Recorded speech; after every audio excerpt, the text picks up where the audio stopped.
Uma sessão cultural juntou no último fim de semana a comunidade indiana da região de Kerala, residente em Moçambique. Promovido pela Associação Malayali de Moçambique, o evento esteve inserido no intercâmbio cultural entre Moçambique e Índia e contou com a presença do embaixador da Índia e dos representantes das associações Goesa, Hindu, Samaj, entre outras.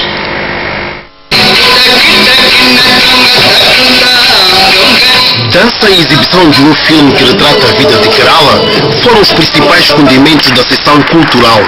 Kerala é uma região do sul da Índia com uma rica diversidade cultural. Mohan Nair, representante da Associação Malayala, disse que a região de Kerala tem várias semelhanças com Moçambique, das quais se destacam as culturas do cajueiro, coqueiro e chá.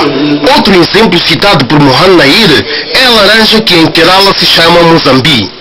A laranja, nós chamamos lá Mozambique. Se calhar veio da palavra Moçambique, quem sabe.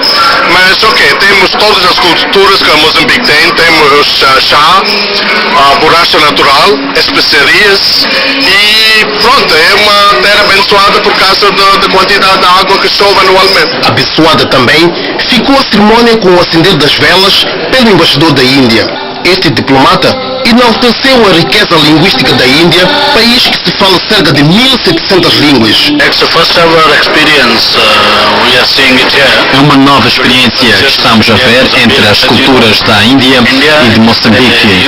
Como sabe, a Índia é um país com uma vasta diversidade cultural. Temos diferentes culturas e regiões.